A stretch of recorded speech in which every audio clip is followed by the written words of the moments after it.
வணக்கம். அதிர்வு நிகழ்ச்சியோடு உங்கள் அனைவரையும் சந்திப்பதில் மகிழ்ச்சி அடைகிறோம். நாங்கள் கடந்த வாரம் ஒரு முக்கியமான தலைப்போடு உங்களை சந்தித்திருந்தோம். இன்றைய தினமும் அதைவிட முக்கியமான ஒரு தலைப்பு. உலக ஊடகங்கள், சர்வதேச மீடியாக்கள் எப்படி இயங்குகின்றன?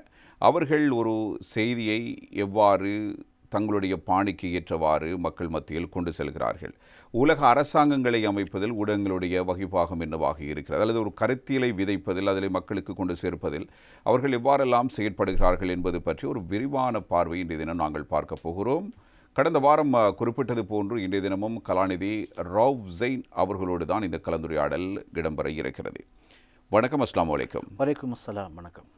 இன்று உலகளவில் பார்க்கப்பட வேண்டிய, பேசப்பட வேண்டிய, ஆராயப்பட வேண்டிய ஒரு முக்கியமான தலைப்பு தான் சர்வதேச ஊடகங்கள்.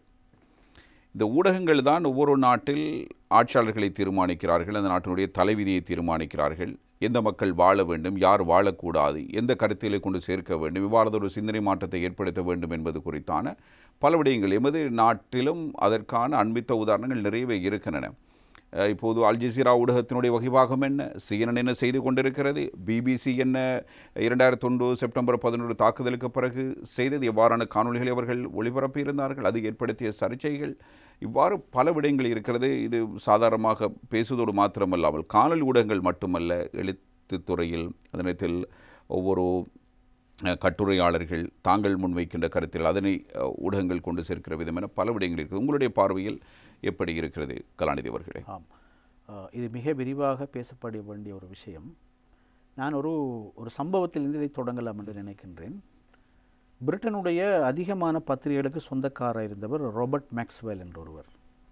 அவர் 1986ஆம் ஆண்டு இறந்து போன நேரம், அவர் இறந்த அதே நாளிலே பிலிப்பைன்ஸிலே ஒரு நில அதிர்வு ஒன்று நிகழ்ந்து 6000 மக்கள் ஒரே தினத்தில் இறந்து போனார்கள். ஆனால் அன்றைய நாள் உலக அளவில் வெளியான எல்லா பத்திரிகைகளுடைய முன்பக்க செய்திகள் எல்லாம் ராபர்ட் மேக்ஸ்வெல் பயன்படுத்திய மதுபான மருத்துவத்துக்கு பயன்படுத்திய கிண்ணங்கள், அவர் படுத்த கட்டில், அவர் அணிந்த ஆடை, அவர் போர்த்திய பெட்ஷீட், இதை பற்றி தான் நிறைய முன்பக்க செய்திகள், ஆப்போசிட் டிரெக்ட் பிரதானமான ஃபீச்சரஸ் ஆர்டிகிள்ஸ்கள், செய்திகள் எல்லாமே ராபர்ட் மேக்ஸ்வெல்லை பற்றி தான் இருந்தது. எந்த ஒரு பத்திரிகையினுடைய முன்பக்க பெட்டி செய்தியிலேனும் 6000 பிலிப்பைன்ஸர்கள் இறந்து போன செய்தி என்று ஒன்றுமே இருக்கவில்லை. இதிலிருந்து நாங்கள் எதை புரிந்து கொள்கின்றோம்? இப்போ நீங்கள் இன்றைய தினம் உடனடியாக CNN, அதே போல் BBC, அல் ஜசீரா எல்லா தொலைக்காட்சி சேனலையும் நீங்கள் ஒன் பண்ணினீங்கன்னா, அல் ஜசீராவிலே காசாவை காத்து கொண்டிருக்கிற நேரம் CNN அமெரிக்காவில் நாய் வளர்ப்பை பற்றி ஒரு நிகழ்ச்சி போய் கொண்டிருக்கும். அமெரிக்காவை விடுங்கள், இலங்கையில் இன்றைக்கு 2025ஆம் ஆண்டு 3ஆம் மாதம் 18ஆம் தேதி வந்த பத்திரிகையை பிரட்டி பாருங்கோ. நீங்கள் முன்பக்க செய்தி எல்லாம் ஒரே பத்திரிகையுடைய எல்லாம் ஒரே செய்தியாக இருக்காது, இருக்கவும் முடியாது, இருக்காது, விற்பனை செய்ய முடியாது. அதாவது அதில் கருத்து என்னென்னு கேட்டால், ஃபர்ஸ்ட் தே ஆர் செலக்டிங். ஒரு நியூஸில் வந்து என்ன நடக்குதுண்டா, தெரிவு செய்கிறார்கள். ரெண்டாவது அசம்பிளிங் என்று நடக்குது. என்றால் வேறு சில விஷயங்களையும் அதோடு என்ன செய்வார்கள், அப்படி சேர்ப்பார்கள், சேர்த்து அதை மெனிப்புலேட் பண்ணுவார்கள். தங்களுக்கு ஏற்ற மாதிரி அந்த செய்தியினுடைய அந்த ட்ரெண்ட், அந்த போக்குக்கு ஒரு வியாக்கியானம் கொடுப்பார்கள். கொடுத்து அதை இந்த செய்திகளில் எல்லாம் எது முதன்மையான செய்தியாக வர வேண்டும் ப்ரையோரிட்டைஸ் பண்ணி அதை அப்படியே போடுவார்கள். இந்த 4 விஷயங்களும் என்ன, செலக்டிங், அசம்பிளிங், மெனிப்புலேட்டிங் அண்ட் ப்ரையோரிட்டைசிங் எப்படி நடக்குதுன்னு கேட்டால், முதலாவது விஷயம் சப்ஜெக்டிவ் பயஸ். தங்களுக்கு எது இன்றைக்கு முக்கியம் என்று நினைக்கிறாங்களோ ஒரு மீடியா, அதான் முக்கியமான செய்தி. ப்ளஸ் தங்களோட ஊடக நிறுவனத்துக்கு ஒரு இன்ட்ரெஸ்ட் இருக்குது, இன்ஸ்டிடியூஷனல் இன்ட்ரெஸ்ட். இந்த நிறுவனத்துக்கு எந்த செய்தியை முன்னுரிமைப்படுத்தணும், இதையா அதையாண்டு ஒரு ப்ரையாரிட்டி இருக்கின்றது. அப்போ அதுக்கு ஏற்ற மாதிரி தான் உலகத்தில் இன்றைக்கு பார்க்கின்றோம். இதில் உள்ள மிக ஆபத்தான விஷயம் என்னென்னு கேட்டால், உலகத்தின் இன்றைய மையச் செய்தி இதுதான் என்று எவனோ 10,000 கிலோமீட்டருக்கு அங்கால இருக்கின்ற ஒருவன் தீர்மானித்து அதுதான் உலகத்தின் மைய பிரச்சினை செய்தி என்று உலகத்தில் உள்ள எல்லா மக்களையும் நம்ப வைக்கின்றான் என்பதுதான் வெரி டேஞ்சரஸ் திங். உதாரணமாக சொன்னால், இப்போ கடந்த ஒரு 10 ஆண்டுகளுக்கு முன்னுக்கு சுதந்திர உலக ஊடகம் என்ன செய்தது, ஒரு ஆப்பிரிக்க நாட்டிலே ஒரு மக்களுக்குள், ஆப்பிரிக்க சோமாலியா எதியோப்பியா, எரிட்ரியா, இந்த 3 நாடுகள் உலகத்தில் ஆக வறுமைப்பட்ட நாடுகள். இந்த நாடுகளில் வாழ்கின்ற மக்களை தெரிவு செய்து ஒரு சாம்பிள் எடுத்து ஒரு கொஷனையார் ஒன்று கொடுத்தார்கள், ஒரு கேள்வி கொத்து. இதை நீங்கள் நிரப்பி தர வேணும். அந்த கொஷனையாரில் 3 கேள்விகளுக்கு 80% ஆப்பிரிக்க மக்கள் சரியாக பதில் சொல்லியிருந்தார்கள். முதலாவது கேள்வி என்னென்னா, அது அந்த நேரம் டயானா இளவரசி விபத்துக்குள்ளான இடம் எது? 9% சரி விடை. ரெண்டாவது, பில் கிளின்டனுடைய வளர்ப்பு நாயின் பெயர் என்ன? எல்லாம் சரி. அமெரிக்க ஜனாதிபதி ஒரு தன்னுடைய உல்லாச ஓய்வை கழிப்பதற்கு செல்கின்ற மாநிலம் எது? எல்லாம் சரி. இப்போ கொஷன் என்னென்னா, அன்றாடம் 3 நேரமும் உண்பதற்கு வசதி இல்லாத ஒரு எடிட்ரிய மகனுக்கு பில் கிளின்டனுடைய வளர்ப்பு நாயின் பெயர் தெரியும், அந்த அறிவு அவருக்கு உண்டு. அந்த அறிவால் அவருக்கு என்ன பயன்? நான் சும்மா கேட்குறேன். அவன நாட்டில் எத்தனை பேர் பட்டினியால் சாகுறான்ன்ற தகவல் அவனுக்கு தெரியா? ரைட். எனக்கு இந்த நாட்டில் உள்ள பிரச்சனை என்று அவனுக்கு தெரியா? இந்த பட்டியலிருந்து என்னை விடுவிப்பது என்று அவனுக்கு தெரியா? ஆனால் அவனுக்கு தெரியும், டயானா எங்கே விபத்துக்குள்ளானார், பில் கிளின்டனுடைய வளர்ப்பு நாய் என்ன, ஓய்வு நேரத்தை கடந்து செல்வது இந்த மாநிலம் என்ற ஏன் தெரிய வேண்டும் என்று நான் கேட்கின்றேன். இதுதான் இந்த உலகத்தில் இருக்கிற ஆகப்பெரிய பிரச்சனை. அதாவது மக்களின் மைய பிரச்சனைகள் இதுதான், நீ இதுக்கு இப்படி தான் தீர்வு காணணும், இதுதான் உடைய உலகத்தில் முக்கியமான செய்தி என்பதை அந்த உலக மக்கள் நலனுக்கு ஏற்ப தீர்மானிக்கின்றதை விட்டுவிட்டு அந்த ஊடக நிறுவனத்துடைய நலன்கள், அந்த ஊடகம் எந்த அரசியலை பின்பற்றுகின்றது என்பதற்கு ஏற்ப செய்திகள் என்ன செய்யப்படுது, வெளியிடப்படுகின்றது, நிகழ்ச்சிகள் தயாரிக்கப்படுகின்றது. அது உலகத்தில் இன்றைக்கு நாங்கள் பார்த்தோம்டா மீடியாவோட இம்பேக்டை. எங்களுடைய பாத்ரூமில் நாங்கள் உடலுக்கு போடுகின்ற சோப் என்னவாக இருக்க வேண்டும் என்பதிலிருந்து இந்த நாட்டில் எந்த கட்சிக்கு நாங்கள் வாக்களிக்க வேண்டும் என்பதை எங்களுக்கு வெளியே இருந்து எங்களுக்கு தீர்மானித்து தருகின்ற வகிபாகத்தை ஊடகங்கள் தான் செய்கின்றன. யார் இதை ஏற்றுக்கொண்டாட்டையும் கொள்ளாவிட்டாலும். என்றால் மீடியா சைக்காலஜி என்ற ஒன்று இருக்குது. திரும்ப திரும்ப சொல்லப்படுபவைகள் எல்லாம் உண்மைகள். உசாமா இறந்துட்டார் தானே, அமெரிக்காவோட கருத்துப்படி இறந்துட்டார். ஆனால் உசாமாவை திருப்பி உயிர்ப்பிக்கலும் ஊடகங்களுக்கு. எப்படி? இந்தியாவில் உதாரணமாக இந்தியாவில் வட மாநிலத்தில் இப்படி ஒரு இடத்தில் இவர் மலை கோயில் ஒளிந்திருக்கிறார் என்று CNN, ராய்ட்டரும், பிபிசியும் ஒரு 10 நாளைக்கு செய்தியை கண்டினியூவாக செய்தி சொன்னால் சரி, முக்கால்வாசி உலக நம்பல். நீங்கள் என்ன காண உலக பேல் கோலில் டாக்டர் அவர் ஈக்கார மெனண்டு. இதுதான் அந்த சைக்காலஜி. அது எப்படி அவர் ஈக்காரன்னு உங்களுக்கு தெரியும். இப்படி பயங்கரமான ஒரு மீடியா சைக்காலஜி இந்த உலகத்தில் இயங்குகின்றது. அதனால்தான் ஜான் பில்கர் என்று ஒரு ஆஸ்திரேலியர் டிஸ்டன்ஸ் வாய்ஸ் என்ற ஒரு அற்புதமான புத்தகத்திலே சொல்கிறார், எப்படி இந்த உலகத்தில் உலகத்துடைய மக்கள் அபிப்பிராயத்தை மாஸ் ஒப்பீனியனை பிழையா தவறாக கிரியேட் பண்ணுகிறார். உதாரணமாக ஒரு ஆள் ஆட்சியாளரை கொண்டு வரதாக இருந்தால், இவர் ஏற்கனவே முதல்வராக இருந்த ஒரு மாநிலத்திலே தான் கல்வி அறிவு வீதம் அதிகம், அந்த மாநிலத்திலே தான் சுகாதார பிரச்சனைகள் குறைவு, அதாவது தாய் சேய் மரண இழப்பு வீதம் குறைவு என்றெல்லாம் பச்சை பொய்யே என்ன செய்யணும், ஒரு மாதத்துக்கு ஃபுல்லாக நியூஸில் வந்தால் சரி, மக்கள் பாப்பா ரைட் இவர் எலெக்ஷன் கேட்குறாரு, அவருக்கு தான் நான் ஓட் பண்ணணும். உண்மையாக பார்த்தா அதை விட முக்கியமான மாநிலத்தில் கல்வியில் முன்னேறினது, சுகாதாரத்தில் முன்னேற எல்லாம் இருக்கும். ஆனால் 30 நாளாக கேட்ட செய்தி என்ன? இதுதான். மக்கள் டக்குன்னு மாறிடுவார்கள். ஸோ அந்த மீடியா என்றது அது என்ன விஷயம் என்றார் ஆபத்து. நோம் சாம்ஸ்கி சொல்லுவார். அவர் எப்படிப்பட்ட ஆள் என்று சொன்னால், இந்த மீடியா டெரரிசம், இந்த மீடியா வயலன்ஸை பற்றி புத்தகம் அளிக்கிறார். நிறைய புத்தகம் அளிக்கிறார், 100க்கு மேலே புத்தகம் அளிக்கிற இருந்தால் ஒரு லிங்குவிஸ்டிக், பேசிக்கலி ஒரு மொழியியலாளர். அவர் சொல்லுவார், இந்த உலகத்தில் இருக்கிற மிகப்பெரிய ஆபத்து என்னென்றால், உனக்குள்ளே புகுந்து உனக்கே தெரியாமல் உன்னை ஏமாற்றக்கூடிய ஒரு சாதனம் இந்த உலகத்தில் இருக்கும் என்றிருந்தால் அது என்ன? மீடியா தான். தொடர்ச்சி, மீடியாவோட தொடர்ச்சி, ஒரே விஷயத்தை ரிப்பீட்டட் மெக்கானிசம் என்று சொல்வார்கள். ஒரே செய்தியை நீங்கள் ஒரு வாரத்துக்கு உங்களுடைய இந்த இலங்கையில் உள்ள எந்த ஒரு மீடியாவிலையும் நீங்கள் ஒளிபரப்புங்க, நிச்சயம் 70% மக்கள் அதை உண்மை என்று ஏற்றுக்கொள்வார்கள். அதாவது பாருங்கள், இந்த செலக்டிங், அசம்பிளிங், ப்ரையாரிட்டைசிங் எல்லாம் சேர்ந்து ஒரு புதிய யதார்த்தத்தை படைக்கிறார்கள் ஊடகவியாளர்கள். அந்த யதார்த்தம் ரிப்பீட்டட் மெக்கானிசத்தினூடாக திரும்ப மக்களுக்குள்ளே போகிற நேரம் அது அவருடைய அன்கான்சியஸ் மைண்டிலே பதிந்து அது செயலாகவும் நடத்தியாகவும் நம்பிக்கையாகவும் அது வெளிப்படுகின்றது. இதுதான் உலகத்தில் நடக்கின்றது. இதை நீங்கள் நெகட்டிவாக மட்டுமே பார்க்குறீங்களா? பாசிட்டிவாகவும் நாங்கள் பார்க்கலாம். பாசிட்டிவாக ஊடகங்கள் பார்க்கலாம், பாசிட்டிவாகவும் பார்க்கலாம்.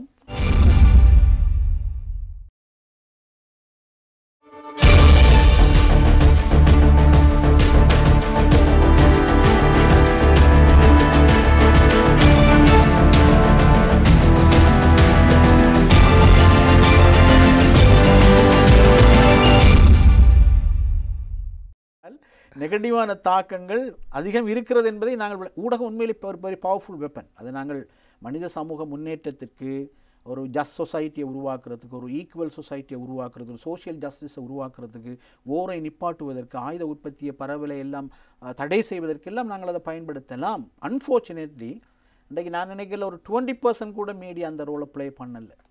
That is true.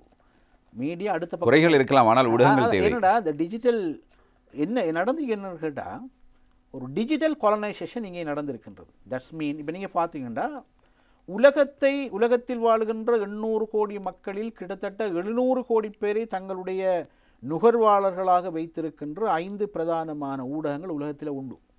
ஊடகம் மீன் அது ஒரு ஊடக நிறுவனம், ஒரு பெரிய ஒரு நெட்வொர்க். அதுக்குள்ள அவங்களுக்கு டிவி, பேப்பரு இதெல்லாம் இருக்குது.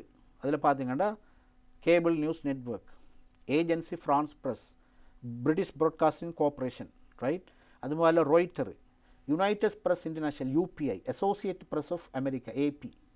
இந்த 5ம் உலகத்தில் மக்கள் அன்றாடம் நுகர்கின்ற செய்திகளில் எத்தனை வீதத்தை உற்பத்தி செய்து விநியோகிக்கின்றன என்றால் 92%. ஃபார் அன் எக்ஸாம்பிள், ஸ்ரீலங்காவில் உங்களுக்கு தெரியும் டெரஸ்டிக்கல் ரேடியோ சேனல்ஸ் வந்து 53 இருக்கின்றது. டெரஸ்டிக்கல் மீன் ஒரு குறிப்பிட்ட ஒரு ஸ்டேஷனோடு இயங்குவது. ஆன்லைனில் இருக்குது 35. கிட்டத்தட்ட ஸ்ரீலங்காவில் 80-90 ரேடியோ சேனல் இருக்கிறது. அங்கே 46 டிவி சேனல் இருக்குது. இது எல்லாத்துலேயும் போய் நீங்கள் ஒரு இன்டர்நேஷ்னல் செய்தி அறிகிறதுக்கு நீங்கள் திருப்புங்க பார்ப்போம், எங்கே இந்த எடுக்கிறாங்க சப்ஸ்கிரிப்ஷனுக்கு. எந்த ஃபில்டரிங்கும் இல்லை. அப்போ CNN இன்றைக்கு உலகத்தில் எது உலகம், அதான் சொல்லுவாங்க, உலகம் இதுதான் என்று மக்களுக்கு பாட்டப்படுற பக்கத்தை மட்டும்தான் மக்கள் உலகமாக அறிந்து ஏற்று நம்பி செயல்படும் நிலைமைக்கு வருகிறார்கள். இதுதான் இங்குள்ள பிரச்சனை. அப்போ உலகத்தில் உண்மையான பக்கம் அதுதானா என்று பார்த்தோம்னா இல்லை, உலகத்துக்கு வேறொரு பக்கம் இருக்குது. அந்த பக்கத்தை நாங்கள் யாரும் பேசுவதில்லை. இப்போ பாருங்களேன், நீங்கள் இப்போ காசாவில் என்ன நடக்குதுண்டா, காசாவிலேருந்து கடத்தி போன பலஸ்தீன கன்னிப்பெண்கள் பலர் கற்பழிக்கப்பட்டிருக்கிறார்கள், ப்ரெக்னென்ட் ஆக்கியிருக்கிறார்கள் என்று சொல்லி ஒரு அறிக்கை ஒன்று வந்திருக்கு. இந்த அறிக்கையை எந்த ஊடகத்தில் நீங்கள் பார்த்தீங்கள்? ஒன்றிலையுமே இல்லை. அல் ஜசீராவில் மட்டும் அது வருது. அப்போ என்னென்று கேட்டால் உலகத்தில் வந்து ஒரு நேர்மையான ஒரு ஊடக தர்மம் இன்றைக்கு அப்படியோ இல்லாமல் போய்விட்டது. அது உண்மையிலே இல்லாமல் போயிருக்கு. அது ஒரு காரணம் என்ன கேட்டால் அந்த ஊடக செய்திகளை ஃபில்டர் பண்ணுகின்ற இப்போ நீங்கள் இப்போ நான் சொன்னேன் 92% உலக மக்கள் மேலைய ஊடகங்களுடைய செய்திகளின் ஊடாகத்தான் உலகத்தை புரிந்து கொள்கிறார்கள். அதுக்கு மாற்றமாக 8% இப்போ டாங்ஜுங் அது மாதிரி இந்த 3ஆம் மண்டல நாடுகளில் உள்ள செய்தி நிறுவனங்கள் 2-3 அதை நீங்கள் பார்த்தீங்கன்னா அவங்க ஒரு 5-6% அவர்கள் 5-6% செய்தியைத்தான் மேலேத்திய மக்கள் பார்க்குறார்கள். இப்போ அல் ஜசீராட செய்தியை ஐரோப்பாவும் அமெரிக்காவும் எத்தனை வீதம் பார்க்குதுன்னு கேட்டால் பர்சன்டேஜ் குறைவு, கம்மி. ஆனால் மேலைய நாடுகளுடைய ஊடகங்களை கிழத்தே நாடுகள், ஆசியா, ஆப்பிரிக்க, லத்தீன் அமெரிக்க நாட்டு மக்கள் அதிகமாக நுகர்கிறார்கள். அப்போ என்ன நடக்குது என்றால் வெள்ளக்காரன் போய் சொல்ல மாட்டான், colonisation of the information. So we have to decolonise the information. Decolonise பண்ண வேண்டிய ஒரு தேவை இருக்கின்றது, சந்தேகம் இல்லை. நீங்கள் உதாரணம் சொல்லுமே, இப்போ இந்திய ஊடகங்களில் நான் ஒரு செய்தியை பார்ப்போம், அசாம் தீவிரவாதிகள், அசாம் பிரிவினைவாதிகள், அசாம் பிரிவினைவாதிகள் செப்பரட்டிஸ்ட், காஷ்மீர் பயங்கரவாதிகள். ஸோ த சேம் மீடியா ஒரு இன்ஸ்டிடியூஷன் வந்து நியூஸை ப்ரொடியூஸ் பண்ணுறாங்க. எப்படின்னு கேட்டால் அசாமில் உள்ளவன் பிரிவினைவாதி, காஷ்மீரில் உள்ளவன் தீவிரவாதி. அது பிரிவாதி 2 பேரும் ஒன்று தானே சொன்ன. அவன் காஷ்மீரை பிரித்து கேட்கான், இவன் அசாமை பிரித்து கேட்கான். அவன் எப்படி பிரிவினைவாதி? அந்த நாட்டினுடைய பார்வை, அந்த நாட்டினுடைய அரசாங்கத்தினுடைய கொள்கை அடிப்படையில் பார்க்கப்படுகிற பார்வை. வெளியிலிருந்து பார்க்கிற உங்களை போன்ற ஒரு புத்திஜீவி பிரிவினைவாதிகள் என்று எடுப்பீர்களா, அல்லது அவர்களை தீவிரவாதிகள் என்று தான் பார்ப்பீர்கள்? ஒரு புத்திஜீவிக்கு they can differentiate. பொதுமக்கள், அதே இல்லை, பொதுமக்கள் புத்திஜீவி 5% இருக்க மாட்டான், 95% மக்கள், லேமன், கமன் மென். அவனுக்கு இந்த செய்தி எப்படி போகும்டா, ரைட். அசாமில் உள்ளவன் ஆயுதத்தை வச்சுக்கல, அவன் ஆயுதம் இல்லை, அவன் அப்படியெல்லாம் செய்யலை, இவன் தான் வச்சுக்கிட்டு சொல்லுவான் எம்மடவன், ரைட். இது போல் இதானே உருவாக்கப்படுற கருத்து.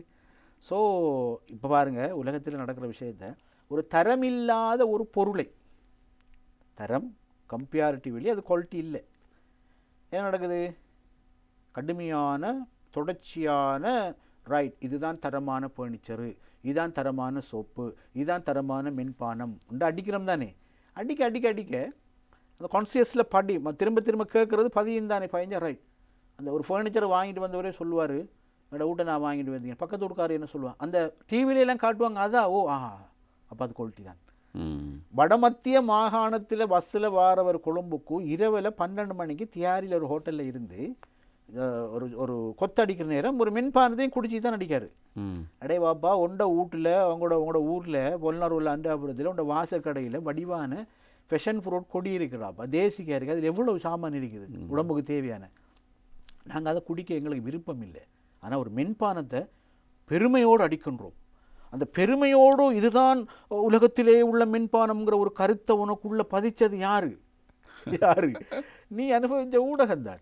ஸோ பயங்கரம் அது. அது ஒரு நமக்கு அதான் சொன்ன சோம்ஸ்கி சொல்கிறாதான், உனக்கு தெரியாமலேயே உன்னோட அன்கான்சியஸில் அப்படி போய் பதிஞ்சிருக்கு. இதான் குவாலிட்டி, இதான் விஷயம். கம்பேர் பண்ணிப்பார். அந்த மென்பொருள் ஆணி ஒன்றை போட்டு மூடி வை ஒன்றுக்குள்ளே 10 நாளில் பார்த்து அரவாசி ஆணி இல்லை.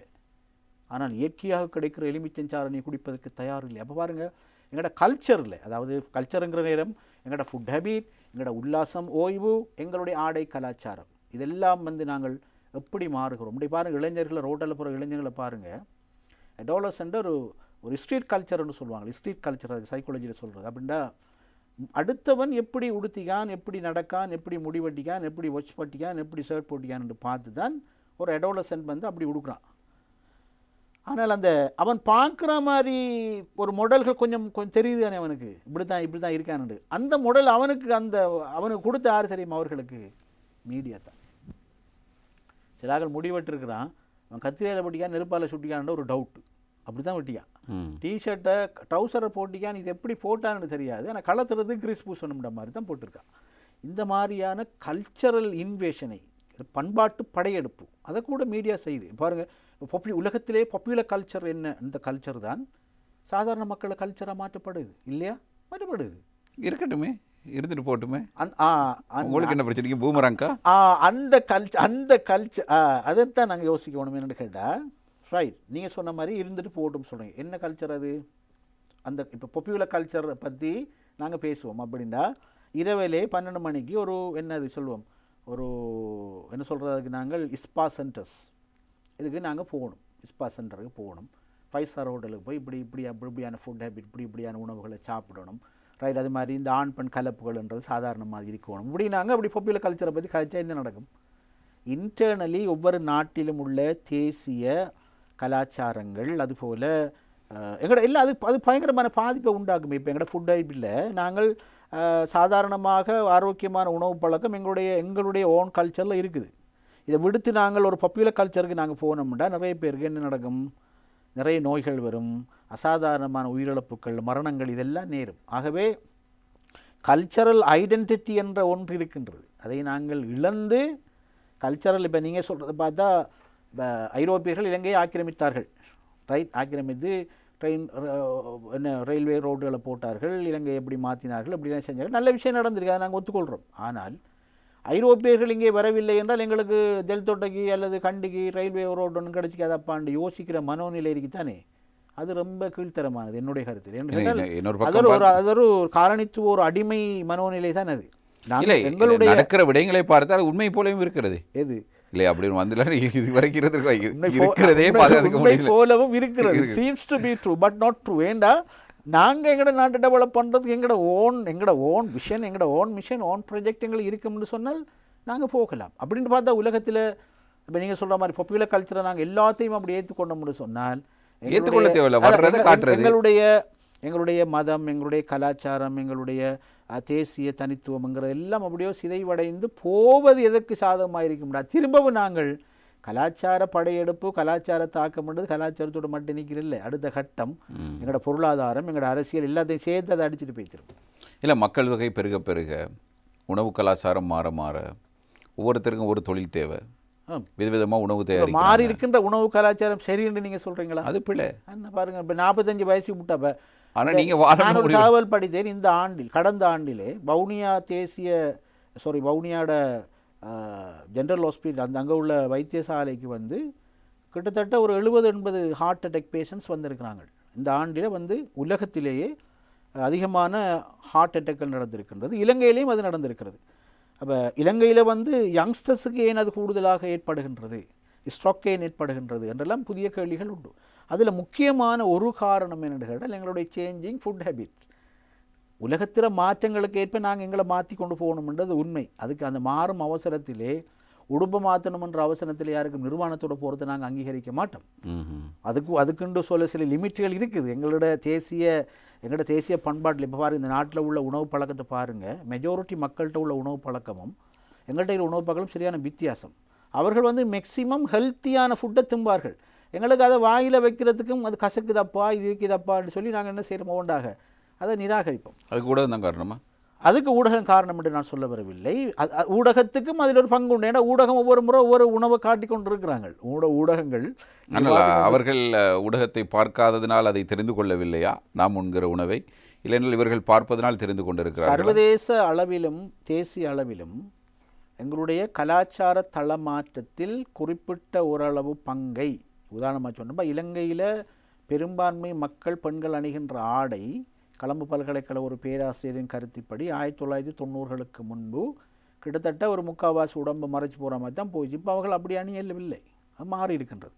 ஒரு காரணம் ஊடகம், சந்தேகமில்லை. ஸோ அந்த கல்ச்சரல் இன்வேஷன் தான் ஊடகத்தால் ஏற்படக்கூடிய ஆக பயங்கரமான ஒரு விஷயம்.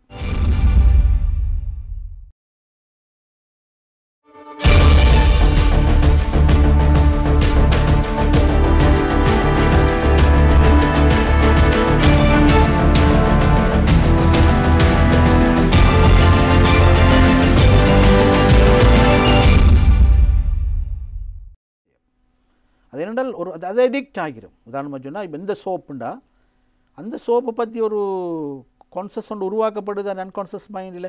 ஸோ இனி உலகம் அழியும் வரைக்கும் அதுதான் சோப். இல்லை, ஊடகமே அதற்காகத்தானே ஒரு பொருளை விற்பனை செய்வதற்கு ஒரு சிறந்த தளம் ஊடகம். சரி, ஏதோ ஒரு பேரில் வைத்துக்கொள்ளும். அதே நேரத்தில் பொருளை உற்பத்தி செய்கிறவருக்கும் அதனை விற்றுக்கொள்ள வேண்டும். ஊடகமும் தன்னை நடத்தி கொள்ள வேண்டும், தன்னுடைய ஊழியருக்கு சம்பளம் கொடுக்க வேண்டும். அப்படியானால் ஊடகம் ஏதோ ஒன்றை பிடித்து கொண்டு தானே போக வேண்டும். அதில் உங்களுக்கு முரண்பாடு இருக்கிறதா?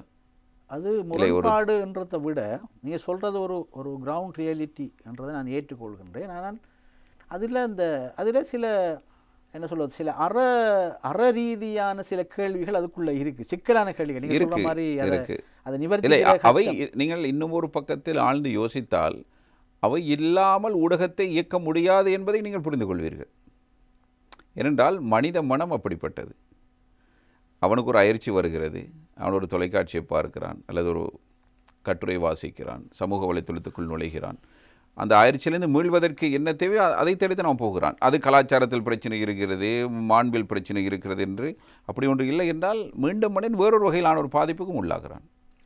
ஊடகங்கள் மொத்தமாக அதில் நெகட்டிவ் இம்பேக்டை பற்றி மட்டும் நம்ம கதைக்கு தேவையில்லை. நீங்கள் சொல்கிற மாதிரி அதில் பாசிட்டிவ் பக்கம் இருக்கு. ஒரு மனிதன் உள ரீதியாக நீங்கள் சொன்ன மாதிரி ஒரு கலைப்படைகிற நேரம், ஒரு ஸ்ட்ரெஸ் வார நேரம், அவனோட சினிமாவை, ஒரு நாடகத்தை, இதெல்லாம் ஏற்றுக்கொள்கின்றான். அது ஒரு ஊடகம் ஒரு செய்கின்ற ஒரு பாசிட்டிவான வேலை. அதே மாதிரி அதே போன்று எல்லா ஊடகங்களும் 100% குறிப்பிட்ட ஒரு அரசியலோடு தான் செயல்படுகிறது என்று சொல்வதற்கும் இல்லை. அவர்களுடைய செய்திகள் முற்றுமுழுதாக பிழையானது பொய்யானது சொல்றதுக்கும் இல்லை. அவர்கள் முதலாவது மக்களை அறிவூட்டுகின்ற வேலை ஊடகங்கள் தான் செய்கின்றது. ஊடகங்கள் பேசிக்கலி பாசிட்டிவ். ஆனால் சில அரசியல் இருக்கிறது, ஒரு அரசியல் இருக்கிறது. மிக குறிப்பாக இந்த சர்வதேச ஊடகங்களை பொறுத்தவரையில் அந்த இன்ஸ்டிடியூஷனல் இன்ட்ரெஸ்ட் முழு தங்களோட குறிப்பிட்ட அந்த நிறுவனங்களுடைய ஓனர்ஸ், டிஜிட்டல் இந்த பேஸை யார் வாங்கலுமோ, ஓனர்ஷிப் எடுக்கலுமோ, அவருக்கு விரும்பிய ஒரு பாலிட்டிக்ஸை அவர் யூஸ் பண்ணி கொண்டு போகிறாருன்றது மட்டும் நாங்கள் ஏற்றுக்கொள்வதற்கு தயாரில்லை. அது உலக மக்களுடைய நலன்களுக்கு முற்றிலும் முரணானதாக இருக்குது. உதாரணம் பார்த்தா இப்போ ஒரு ஊடகம் ஒரு சர்வதேச செய்தி ஒன்றை வெளியிடுகின்ற வைங்களேன், 2025 மார்ச் 18 இப்போ இன்றைக்கு உலகத்தில் நடந்த செய்திகளில் முன்னுரிமைப்படுத்தல் ஒன்று இருக்க தான் செய்யும், எல்லாத்தையும் சொல்லாதது. அந்த முன்னுரிமைப்படுத்தலுக்கான பேசிக் வேல்யூஸ் என்னென்று நாங்கள் பார்க்கின்ற நேரம், அதாவது குறிப்பிட்ட எங்களுடைய நேச நாடாக இருக்கின்ற ஒரு நாட்டில் நடந்த அந்த அரசாங்கத்தால் செய்யப்பட்ட ஒரு அரசியல் அநீதியை பற்றிய ஒரு செய்தியை நாம் வெளியிட்டு விடக்கூடாது என்பதில் தெளிவாக இருப்பது என்பது ஒரு மோசமான அரசியல். அதை நான் ஏற்றுக்கொள்ள மாட்டேன்.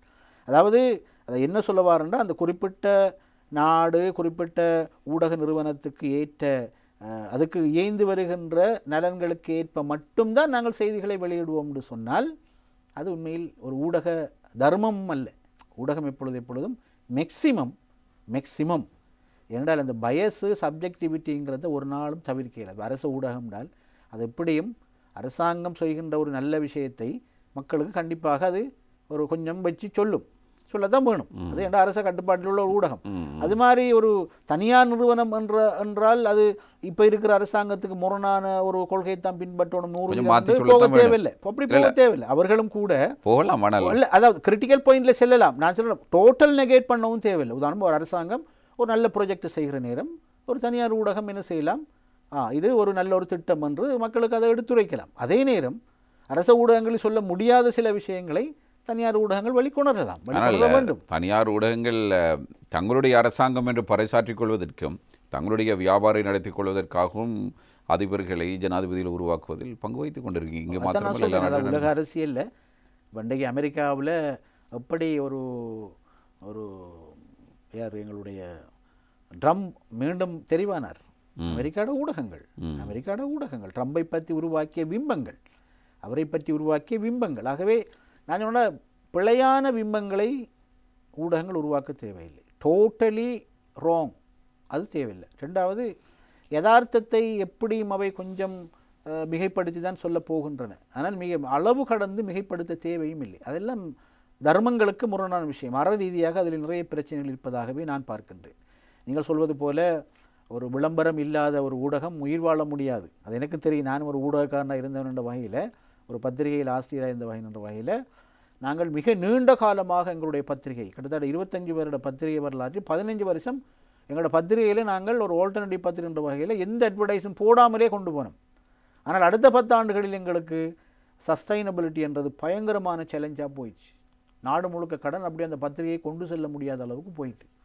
நீங்கள் சொன்ன மாதிரி எங்களுக்கும் பிரச்சனை. இந்த உதாரணமாக சொன்னால், ஒரு வெளிநாட்டு வேலைவாய்ப்பு முக நிறுவனத்துடைய விளம்பரத்தை போடுவது என்பது ஒரு ஆல்டர்னேட்டிவ் பத்திரிகை ஒரு பெரியான பிரச்சனை. ஏன்னு கேட்டால், யாராவது ஒருவனுக்கு விசா கொடுத்து இவன் டைமுக்கு அனுப்பலைன்னு சொன்னால் அவன்கிட்ட எந்த ஒரு ஹோல் வரும். நீங்கள் அப்போ அவனை போட்டிருக்கிறீர்கள், அவன் இப்படி ஏமாத்து பேர் வழி என்று. அப்போ இதெல்லாம் உண்மையில் அந்த ஒரு அதில் சரி பேலன்ஸ் பண்ணுறது ஒரு சிக்கலான ஒரு பிரச்சனை. நான் சொல்கிறேன் என்றால், ஓரளவுக்கு நாங்கள் பேலன்ஸ் பண்ணணும். பண்ணாமல் நாங்கள் ஒரு இப்படித்தானே நாங்கள் ஒரு வானத்துக்கு மேலே இருந்து பேச இயலாது. கொஞ்சம் பூமியில் நின்று தான் பேச வேணும், யதார்த்தமாக பேச வேணும். நான் சொல்ல வர விஷயம் என்னென்னா, எந்த வகையிலும் பொருத்தமில்லாத ஒருவரை ஒரு ஆட்சித் தலைவராக ஒரு ஊடகம் கொண்டு வருவதற்கு முயற்சிக்கிறது என்று சொன்னால் அது அந்த ஊடக நிறுவனத்தினுடைய மிகப்பழையான மோசமான ஒரு அரசியல்.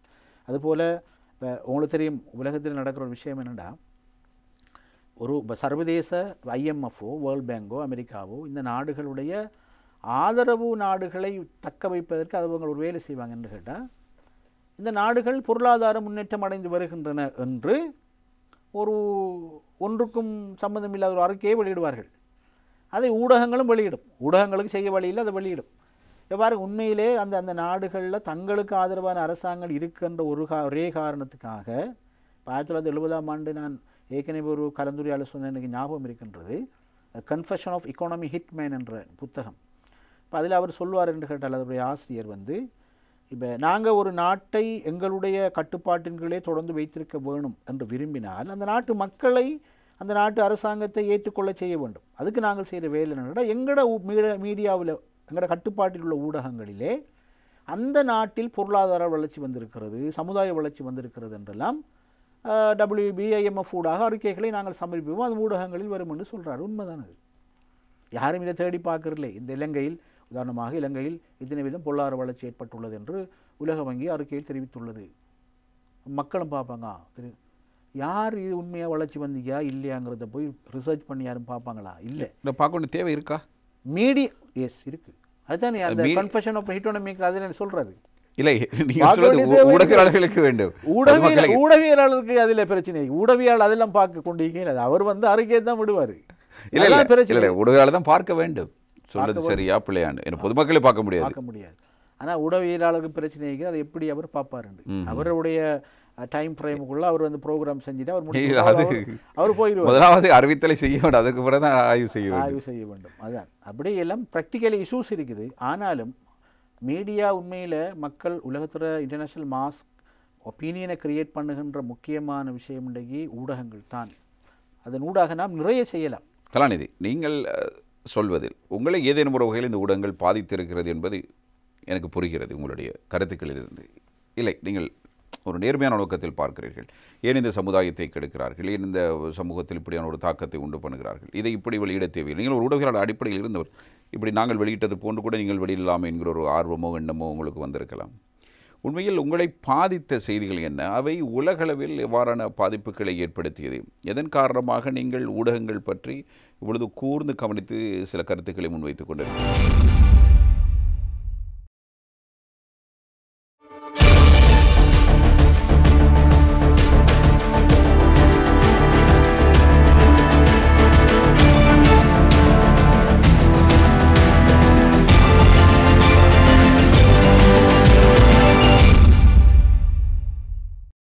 தனிப்பட்ட வாயில் பாதித்த விஷயங்கள் என்று ஒன்றுமில்லை.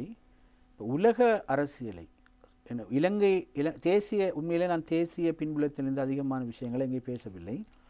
சர்வதேச ரீதியாக நான் பார்க்கின்ற விஷயம் என்ன கேட்டால், சர்வதேச ரீதியாக இன்று உலகத்தில் மிக மைய ஊடகங்கள் என்று சொல்லி மைண்ட் ஸ்ட்ரீம் மீடியான்னு சொல்லப்படுகின்ற இந்த உலகத்தையே தங்களோட கண்ட்ரோலுக்கு கீழே வச்சுக்கிற ஊடகங்களை நாங்கள் பார்த்தோம்னு சொன்னால், அந்த ஊடகங்களுடைய ரெண்டு வகையான போக்குகளை நான் பார்க்குறேன். ஒன்று ரெண்டு கேட்டால், உலகத்தில் மைய பிரச்சனைகள் இவைதான் என்று உலகத்துக்கு சொல்கின்ற நிலையில் அந்த ஊடகங்கள் இல்லை. அந்த பணியிலிருந்து அவர்கள் விலகி போகிறார்கள். ஒன்று.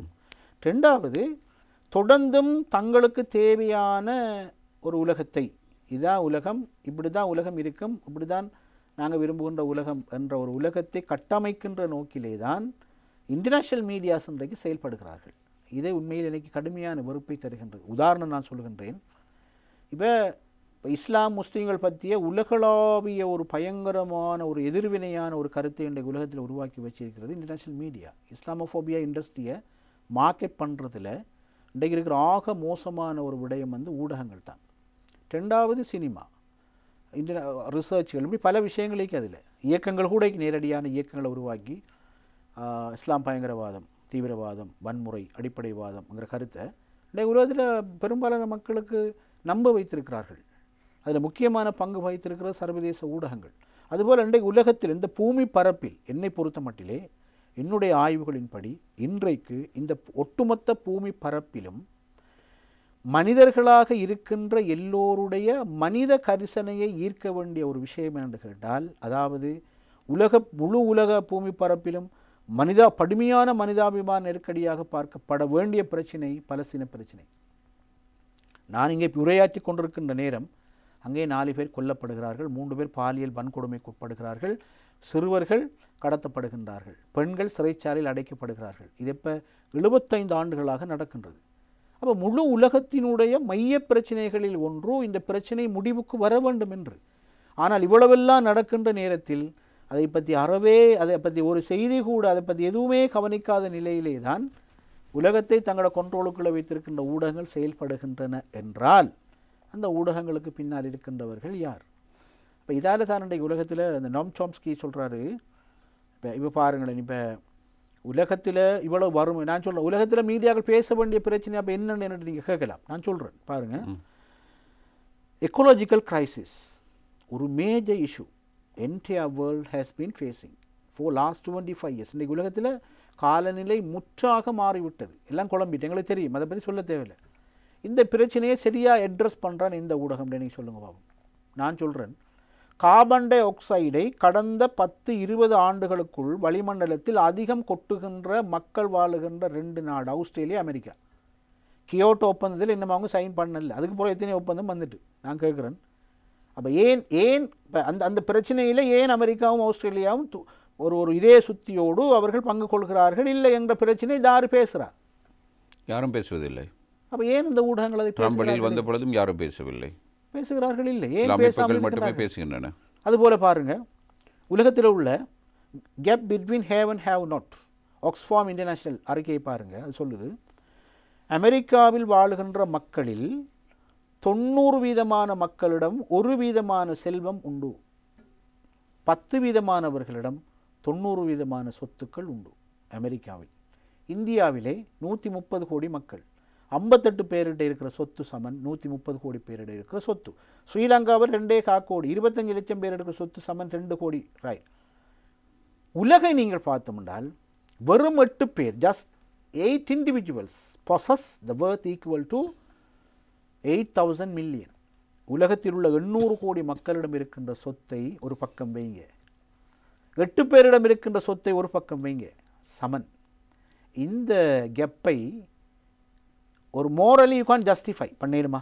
பண்ணினா நான் உங்களை மனுஷனுக்கு ஏற்றுக்கொள்ள மாட்டேன். பண்ணேலா. உலகத்தில் 200 கோடி மக்கள் $2 தான் ஒரு நாளை கழிக்கிறார்கள். 150 கோடி மக்களுக்கு சுத்தமான குடிநீர் இல்லை. 250 கோடி பேருக்கு ஒரு நிரந்தரமான வீடு இல்லை. ஆனால் ஒரு எலான் மாஸ்கிடம், ஒரு இந்தியாவில் இருக்கின்ற இந்த கோடீஸ்வரர்களிடம், இவர்களெல்லாம் 8 பேர்கிட்ட முழு உலகத்தில் இருந்தால் அப்போ என்ன வாப்பா உலகத்தில் நடக்குது? ஆப்பிரிக்காவில் நாங்கள் உரையாடி கொண்டிருக்கின்ற நேரம், இந்த நிமிடம் ஆப்பிரிக்காவில், சொமாலியாவில், எரிட்ரியாவிலே ஒரு குழந்தை தன்னுடைய தாயினுடைய பால் மடியில் பால் இல்லை என்று அது சூம்பி கிடப்பதை பார்த்து அது அழுது அப்படியோ மரணிக்கின்றது. பால் இல்லாத தாய் அந்த குழந்தை பார்த்து கொண்டிருக்கிறார். குழந்தை அழுது அடுத்த 2 ஹவரில் அந்த தாய் இறக்கின்றார். ஒவ்வொரு நாளும் 100 முதல் 250 பேரை இந்த நாடுகளில் மக்கள் பட்டினியால் இறக்கின்ற ஒரு உலகத்தில் நாங்கள் வாழ்கின்றோம். நீங்கள் இல்லைன்னா எனக்கு சொல்லுங்கள், நேற்று அறிக்கை இருக்குது. ஆனால் உலகத்தில் மனுஷன் 280 கோடி 8 பேர் உலகத்தை சொத்து வச்சுக்கிற நேரம் அங்கே 150-200 பேர் பட்டினியால் ஆப்பிரிக்காவில் இறக்கானுண்டா இது ஒட்டுமொத்த மனித குலத்திற்கும் ஒரு அவமானம். நாங்கள்லாம் எங்களுடைய மனச்சாட்சியை உறுத்த வேண்டும். இந்த பிரச்சனை என்ற யார் பேசுகிறான்னு சொல்லுங்க பாப்போம். எந்த ஊடகம், எந்த பெட்டக நிகழ்ச்சியில், பிபிசியில், ராய்ட்டர்லையா, சிஎன்எல்ல எங்கே வருது? ஒன்றிலையும் இல்லை. அப்போ என்னத்துக்காக நாங்கள் உலகத்தில் ஒவ்வொரு வருடமும் அமெரிக்கா எத்தனையோ மில்லியன் டன் கோதுமையை கடலில் கொட்டுறான். ஏன்? உலக சும்மா கொடுத்தா உலக சந்தையில் அடுத்த வருஷம் விலை குறைஞ்சிருமுண்டு. இதை கொண்டு ஆப்பிரிக்க கண்டத்துக்கு சாகுற மக்களுக்கு கூட நப்பா. அப்போ என்ன உலகத்தில் நாங்கள் வாழ்கிறோம்? ஒரு மனச்சாட்சி உறுத்தாத உலகத்தில் நாங்கள் வாழ்கின்றோமா? அது மாதிரி பாருங்கள், இந்த ஆயுத ரீதியான வன்முறைகள் உலகமெல்லாம் நடக்குது. யார் ஆயுதத்தை உற்பத்தி செய்கிறான்? என்னத்துக்கு போர்களை தூண்டுகின்றான்? ஏன் சிவில் போர்கள் நடக்கின்றது? இவன் தான் கூட ஆயுதத்தை விற்கான். இப்படி தான் என்ன ஆயுதம்? நீங்கள் சும்மா யோசிப்பாருங்க. நாங்கள் மனிதர்கள் காட்டில் இருக்கின்ற விலங்குகள், மிருகங்களிடம் சக மிருகங்களை கொல்வதற்கு இருக்கின்ற ஆகப்பெரிய ஆயுதம் என்ன? கூரான பற்கள், கூரான நகங்கள். இதை தவிர ஒன்றும் இல்லை. ஒரு யானையோ, ஒரு சிறுத்தையோ, ஒரு ஒரு ஒட்டக, ஒரு புலியிடம், கரடியிடம் இருக்கின்ற ஆயுதங்கள் இதுதான். என்னதுக்கு? சக மிருகங்கள் தங்களோட காட்டு ராஜாவாக மாறுவதற்கு அதிகாரத்தை கைப்பற்றி வைக்கிற மேக்சிமம் ஆயுதம். நாகரிகத்தின் உச்சத்தில் உட்கார்ந்து இருக்கிறோம் என்று சொல்கின்ற மனிதனிடம், we have been in digitalized world, globalized world, தகவல் தொழில்நுட்பம், உலகத்தில் சயின்ஸ் அண்ட் டெக்னாலஜி மார்வலஸ் டெவலப்மெண்டால் உலகமே ஒரு பூகோள கிராமமாக சுருங்கிவிட்டது. உலகத்தை நாங்கள் ஒரு பென் டிரைவுக்குள்ளே கொண்டு வந்தோம் என்று சொல்லி இன்றைக்கு எக்களிக்கின்றோம். ஆனால் மனிதன் ஆயுதங்கள் தயாரித்து வச்சுக்கான். யாரை கொள்றதுக்கு? சக மனிதர்கள். என்ன ஆயுதம்? கூரான ஆயுதங்களும் பற்களுமா? இல்லை. கெமிக்கல் பாம், ஆட்டோமிக் பாம், ரசாயன குண்டுகள், அணு குண்டுகள், பயோலஜிக்கல் பாம், பங்க பிளாஸ்டர் பாம். சிங்கத்தை கொள்றதுக்கா? புலியை கொள்றதுக்கா? யானையை கொள்றது? யாரை கொள்றதுக்கு? பேபி சாசியா? இல்லை, சக மனிதனை. நான் கேட்கின்றேன், இந்த ஆயுதங்கள் என்னத்துக்கு உலகத்துக்கு தேவை? இதையே உற்பத்தி செய்கிறீர்கள். மத்திய கிழக்கு அரபு நாடு அரசாங்கத்தில் போய் சொல்கிறான், மேலே நாடுகள் அந்த ஈரான் உனக்கு எதிராக அடிக்க போகிறான், ஈரானுக்கு சொல்கிறான் அவன் உனக்கு எதிராக அடிக்க போகிறான், உங்களோட நாட்டில் உள்ள பயங்கரவாத இந்த இயக்கம் உனக்கு எதிராக அடிக்க போகுது. அப்போ என்ன செய்? ஆயுதங்களை என்கிட்ட வாங்கு. அண்ணா அந்த ஆயுத குழுவும் போய் காசை கொடுத்து இதே நாட்டுக்கிட்ட ஆயுதத்தை வாங்குறான். அவனுக்கு மாயத்தை விற்கிறான், இவனுக்கு மாயத்தை விற்கிறான். அருந்ததிராய் சொடியாத்தான் சொல்லியிருக்கார். என்ன? யுத்தங்களை வெல்வதற்கல்ல ஆயுதம், ஆயுதங்களை விற்பனை செய்வதற்கு தான் யுத்தங்கள். இதை யார் உலகத்தில் பேசுகிறான்? யார் பேசுகிறான்? நாம் விடுவோம், நாம் உலகத்தை விடுவோமே வாப்பா. அந்த நாட்டில் வாழ்கிறோம். இந்த நாட்டில் வறுமை இல்லையா? டொமஸ்டிக் வயலன்ஸ் இல்லையா? அண்டர் வேர்ல்டு பிரச்சனை இல்லையா? சுற்றாட நெருக்கடி இல்லையா? நீங்கள் சும்மா, நான் ஒரு தரம் போனேன் திருகோணமலை மாவட்டத்தில் ஒரு ஊருக்கு, கடற்கரையில் நான் பார்த்த பிளாஸ்டிக்குகளும் அந்த செருப்பு துண்டுகளும், இதை கிளிய பண்ண அந்த கடற்கரை என்ன அழகாக இருக்கும். உலகத்திலே கடலிலே பிளாஸ்டிக்கை சேர்க்கிற முதல் 10 நாடுகளில் ஒன்று இலங்கை. உங்களுக்கு தெரியுமா? இந்த சின்ன நாடு, மத்திய சுகாதார சுற்றாடல் திணைக்களம் இருக்கு, அங்கே டிரெக்டர் இருக்கிறார், ஊழியர்களுக்கு ஆயிரக்கணக்கில். இப்போ தான் கிளீன் ஸ்ரீலங்கா கதைக்கிறோம். இந்த நாட்டில் உள்ள எவ்வளவு நாங்கள் இந்த நாட்டை கடற்கரையை சுத்தம் செய்ய வேண்டிய இது பிரச்சனை இல்லையா? பிரச்சனை. அப்போ மைய பிரச்சனைகளில் இருந்து ஏன் இந்த என்ன சொல்கிறத ஒரு அனாவசியமான முக்கியத்துவமற்ற விஷயங்களிலே மக்களுடைய கவனத்தை ஊடகங்கள் அளவுக்கு மீறி திசை திருப்புகின்றார்கள்?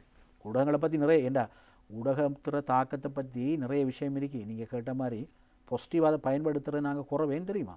1970ஆம் ஆண்டு அமெரிக்காவில் ஒரு ஆய்வு செய்தார். ஒப்சர்வேஷனல் மாடலிங் தியரி. ஒரு புள்ள, ஒரு 5 வயசில் உள்ள ஒரு புள்ள ஒரு டிவியை பார்க்குறான். அந்த டிவியில் அவன் 5 வயசுலேருந்து ஓலல் வரைக்கும் அமெரிக்காவில் பார்த்தீங்கன்னா ஒரு 16,000 கொலையை பார்த்திப்பான் டிவியில். அவன் என்ன செய்வான்? அப்போ கண்ணை கொண்டு போய் ஸ்கூலில் ஒரு நாள் போய் சுடுவான். சுடுறானா இல்லை? சுட்டு பார்ப்பான். சுட்டு பார்க்க சுட்டு நிறைய பேரை சுட்டு கொண்டு எத்தனை செய்தி நாங்கள் அறிகிறோமே. என்ன காரணம்? ஒரு பிள்ளை, ஒரு குழந்தை ஊடகத்தில் எதை பார்க்கின்றதோ அது மனதில் அதை செய்தி செய்வதற்கு அவன் விரும்புகின்றான். வெள்ளவத்தையில் 92-3ஆம் ஆண்டு நடந்த ஒரு சம்பவம். ஒரு பொடியன் இரவில் எழுந்து சரியா தன் அம்மா பாப்பா சகோதரெல்லாம் கொண்டுட்டான், கத்தியால் கொத்தி வெட்டு. காலையில் அவனை பொலிசால கொண்டு போய் இன்கொயரி பண்ணுறாங்க. இலங்கையில் நடந்த விஷயம். என்ன தம்பி உனக்கு நடந்தது? அவன் சொன்னான், நான் ஒரு இங்கிலீஷ் பாட்டு ஒன்றை கேட்டேன். அந்த பாட்டு என்னென்னா, உன்னுடைய தாயை கொல், உன்னுடைய தந்தையை கொல், இதான் பாட்டு. இது அவன் கேட்டு கேட்டு கேட்டு கேட்டு கேட்டு அப்படி எப்படியோ அன்கான்சியஸாக அப்படி வெறியேறிட்டு அவனுக்கு கொண்டுட்டான். உலகத்தில் தொடர்ச்சியாக நாங்கள் மக்களுக்கு கொடுக்கின்ற சிந்தனைகள், கருத்துக்கள், வழிகாட்டல்கள், வேல்யூஸுகள் எப்பொழுதும் பாசிட்டிவாக இருக்குமுண்டா நல்ல ஒரு ஜஸ்ட் கம்யூனிட்டியை எங்களுக்கு உருவாக்க இயலும், ஒரு சோஷியல் ஜஸ்டிஸ் உள்ள சமூகத்தை உருவாக்க இயலும். இதை விட்டு போட்டு நாங்கள் என்ன செய்கிறோம்டா அடுத்த பக்கத்தை மட்டும்தான் அதிகம் பேசுகிறோம். அதுதான் நான் பேசுகின்றேன். நிறைய விஷயம் பேசுவதற்கு. இப்போ வயலன்ஸை உலகத்தில் தூண்டுறது, இப்போ ஒரு சினிமாவில் வயலன்ஸ் தொடர்ந்து வந்தால் போஸ்ட் மாடர்னிசம் உங்களுக்கு தெரியும், பின் நவீனத்துவம் என்ன சொல்லுதுண்டா, கலைக்காக அல்ல, கலைக்காக, கலை சமூக மேம்பாட்டுக்காக அல்ல அப்படின்றா வல்ஜர் ஒரு ஆபாசம், அதே மாதிரி ஒரு ஜோக், ஒரு வன்முறை, இதுகளை தான் அடிப்படையாக கொண்டிருக்க வேண்டும் கலை என்று சொல்லுது. அப்போ இதை பார்க்குறவனுக்கு என்ன நடக்கும்? ஆபாசத்துக்கு தூண்டப்படுவான் அல்லது வன்முறைக்கு தூண்டப்படுவான். இப்படியான நிலைமை தான் வரும். வந்திருக்கா இல்லையா?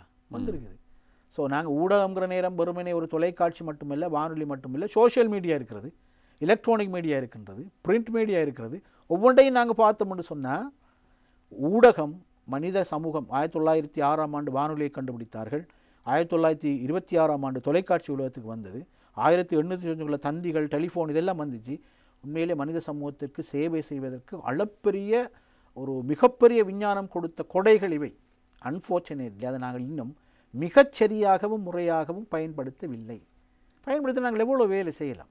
கல்வி, தொழில்நுட்பம், சமுதாய சீர்திருத்தங்கள், முன்னேற்றங்கள், சோஷியல் அவேர்னஸ் எக்கச்சக்கமாக நாங்கள் கொடுக்கலாம். நீங்கள் சொல்ல மாதிரி ஓய்வு உல்லாசத்துக்கு கண்டிப்பாக தேவை தான், சினிமா, நாடகம், அதுவும் தேவை. இன்னொரு பக்கம் இதுவும் தேவை. ஆனால் இதெல்லாம் விட்டுப்பட்டு நாங்கள் வேற எங்கேயோ பேசிக்கொண்டிருக்கின்றோம். இதுதான் எனக்கு உள்ள பிரச்சனை. ஆரோக்கியமான பக்கத்துக்கு ஊடகங்கள் வர வேண்டும், ஆரோக்கியமான விடயங்களை பேச வேண்டும், அது கொடுக்கின்ற முக்கியத்துவம் இன்னும் அதிகரிக்கப்பட வேண்டும். நன்றி கலாநிதி அவர்களே. மிக முக்கியமான ஒரு தளத்தில் நாங்கள் ஆரம்பித்திருக்கிறோம். ஊடகங்களுடைய வகைப்பாகம் என்னவாக இருக்க வேண்டும் என்பது பற்றி உங்களுடைய பார்வை, இது பற்றி நாங்கள் எதிர்காலத்திலும் விரிவாக பேசலாம். நன்றி. நீங்கள் நிகழ்ச்சியில் இணைந்து கொண்டமைக்கு நன்றி. அதிர்வு நிகழ்ச்சியிலிருந்து நாங்கள் விடைபெற்றுக் கொள்கிறோம். மற்றும் ஒரு நிகழ்ச்சியில் மீண்டும் சந்திப்போம் என நம்பிக்கையோடு. நன்றி, வணக்கம்.